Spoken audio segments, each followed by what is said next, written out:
Olá, que Deus te abençoe nesse dia que você estiver ouvindo essa mensagem. Hoje eu quero compartilhar com vocês um texto das Escrituras Sagradas que se encontra no livro de Neemias, no capítulo de número 1, do verso de número 4, que diz o seguinte: Quando ouvi isto, eu me sentei e chorei, e durante alguns dias eu fiquei chorando e não comi nada. Essa é uma frase de Neemias, que quando ele obteve más notícias em relação ao povo de Jerusalém, ele conta que ele sentou e chorou, e durante muito tempo ele chorou e não comeu nada. O que aconteceu aqui?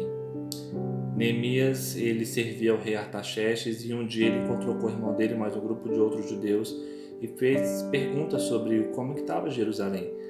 E Anani deu parecer da verdade o que estava acontecendo, e ele disse: olha, as pessoas que voltaram, elas não ficaram em Jerusalém, elas foram para as províncias de Judá, estão passando por grandes necessidades.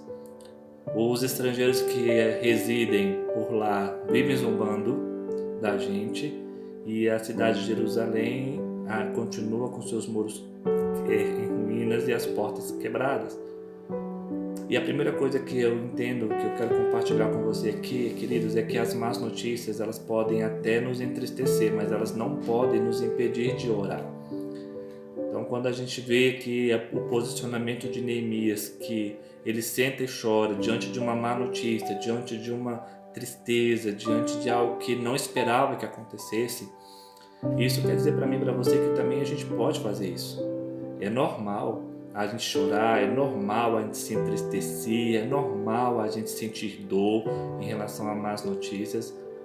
O que não é normal é a gente deixar com que isso penetre dentro de nós e nos impeça de orar. Isso não é normal. Porque se a gente for continuar lendo aqui o capítulo de número 1, a gente vai ver que ele tomou uma decisão, ele começou a orar a Deus. E ele começou a pontuar a Deus algumas coisas importantes, algumas coisas relevantes, inclusive uma necessidade de ajuda, que está bem aqui no versículo de número 11, ele fala: ouve agora a minha oração e as orações de todos os teus servos que têm prazer em te adorar. Faz com que eu tenha sucesso hoje e que o rei seja bondoso comigo. Ou seja, ele clamou a Deus por uma resposta, por uma solução que ele não tinha domínio, ele não tinha poder, mas ele sabia que a pessoa que poderia ajudar naquele momento seria o rei, e ele orou para que isso acontecesse, mesmo com o coração triste, mesmo com o coração angustiado, mesmo com as más notícias, mesmo sabendo que o seu povo estava sofrendo. Ele ora ao Senhor, sabendo que Deus é todo poderoso e podia dar um direcionamento para ele. Esse é o primeiro ponto. As más notícias podem até nos entristecer, mas elas não podem nos impedir de orar. Sobre aquilo que você está passando tristeza, sobre aquilo que você está sentindo dor, sobre aquilo que você está ficando angustiado, você já tem colocado isso diante do Senhor em oração? Você já tem colocado e apresentado essas causas diante de Deus em oração? Neemias fez isso e foi abençoado. 2. O nosso serviço nunca vai ser em vão diante de Deus. Neemias, ele era copeiro do rei, ele servia ao rei diretamente, ele era a pessoa responsável para beber o rei antes do rei, beber o vinho antes do rei. Ele era a pessoa responsável para ver se o líquido que o rei estava bebendo estava ou não contaminado, envenenado. Então Neemias, ele prestava isso ao rei, prestava esse serviço ao rei, e ele fazia isso de bom grado, ele fazia isso alegre, ele fazia isso contente, ele estava sempre com o rei nos momentos das refeições. Ou seja, Neemias conhecia o rei e o rei conhecia Neemias. Neemias era uma pessoa de confiança do rei. Então, no momento desse, quando ele termina de fazer a oração, ele vai narrando que ele foi servir ao rei e o rei percebeu que ele estava triste. Servindo ao rei, o rei percebeu que ele estava diferente, que ele estava triste. Até perguntou se ele estava doente. E Neemias falou: não estou doente, eu estou triste. Como é que eu posso estar alegre diante de todas essas causas? E ele foi pontuando para o rei tudo o que ele tinha escutado do seu irmão, como que estava o povo, como é que era o relacionamento dos estrangeiros com o seu povo, como que o povo estava desprotegido na sua cidade por conta dos muros caídos, das portas quebradas. E aí ele fica triste, e aí o rei se propõe de uma forma assim: como é que eu posso te ajudar? Como é que eu posso te servir? Sabe? Ou seja, o serviço de Neemias virou para ele o rei direciona para ele e fala assim: o que eu posso te ajudar? E Neemias, já diante de uma orientação, diante de busca, ele já veio declarando tudo que o rei poderia fazer para ajudar ele a reconstruir os muros e as portas e ajudar o povo dele. E assim o rei fez. Por quê, queridos? Nenhum serviço que a gente presta a Deus vai ser em vão.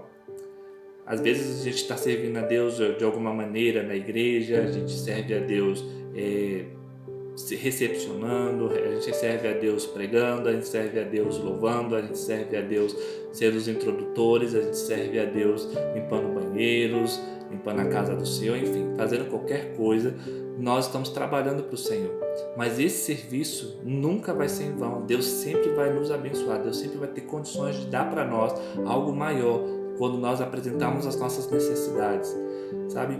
Porque Deus vai usar as pessoas, Deus vai usar coisas e Deus vai fazer com que a gente seja abençoado de uma forma poderosa, porque Deus tem propósito em nos abençoar quando nós servirmos a Ele com alegria e com contentamento. Amém? 3. A nossa vida ela é toda desenhada para um propósito. Quando eu falo desenhada é porque eu acredito que nós temos um propósito na vida. O Salmo 139 diz isso, que todos os dias da nossa vida já foram escritos antes de nós vivermos um primeiro dia dele. Ou seja, tem uma história, tem um enredo, tem um desenho, um traço passado para que a gente possa seguir nas nossas vidas. E Neemias, ele teve que, na vida dele, ele teve que viver essa experiência de viver quase que a morte diariamente, porque o rei, por ser uma autoridade e certamente ter inimigos, poderia que acontecer um complô dentro do reino e algumas pessoas, mas colocar veneno na comida ou na bebida do rei e matá-lo. Então Neemias era a pessoa responsável para experimentar para que o rei não acontecesse nada com ele. Enfim, o que eu quero dizer é que Neemias ele passou por esse período de ser ameaçado, nesse caso de ser copeiro, de uma forma bem veluda, bem, como posso dizer, minuciosa. Não havia uma ameaça explícita, ele não sabia aqui tem um veneno ou essa comida tá envenenada. Não, ele tinha que beber ou comer para saber se aquilo estava ou não. Então ele já vivia com essa confiança de que, ou confiança ou temor, de que poderia acontecer alguma coisa, mas todas as vezes que ele bebia e não acontecia nada, ele estava salvo e o rei, consequentemente, não ia acontecer nada com ele. E isso possibilitou ele a adquirir uma estratégia de temor ao Senhor. Então, quando ele foi para Jerusalém, quando ele levou homens e quando ele criou ali a estratégia de reconstrução, levantou as pessoas para ir contra eles e ameaçando eles, para matá-los, para que pudesse ser impedido a reconstrução dos muros de Jerusalém e a construção das portas de Jerusalém.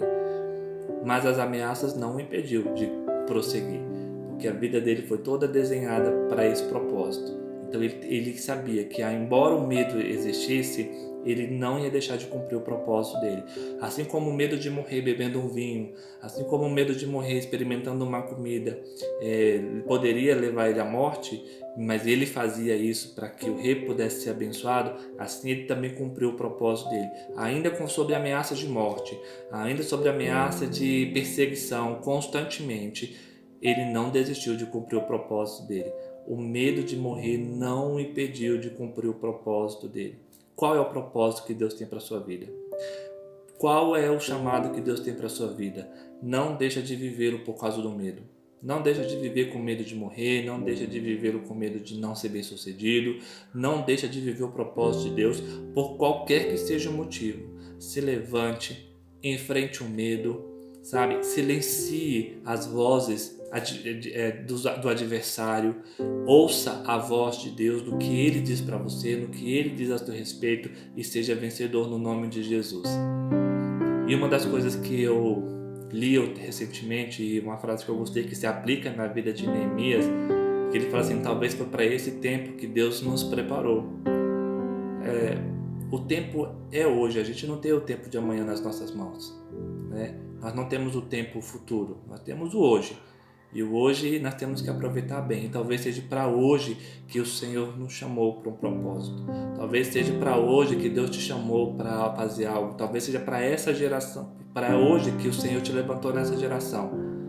né? Deus te escolheu para essa geração, para tomada de decisões para essa geração. Deus te chamou e te selecionou para essa geração. Deus quer que você seja um referencial aonde você for, de ser pessoa valente, uma pessoa de fé, uma pessoa de coragem e uma pessoa destemida. Por isso eu quero te encorajar, não deixe que o medo te impossibilite de viver os planos de Deus. Viva todos os planos de Deus. Acredite que Deus está com você, sabe?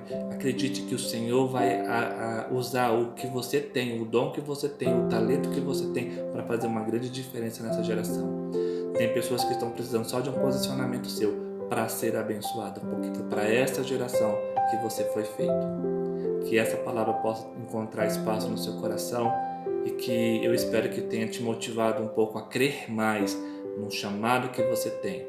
Embora que você receba más notícias, embora que você seja perseguido, embora que tudo que você mais deseja esteja destruído, se levante você para ser a pessoa que vai direcionar o bem para outras e se levante você para ser a pessoa que vai reconstruir os muros e vai trazer segurança para a sua vida e para a vida do outro. Que Deus te abençoe no nome de Jesus Cristo.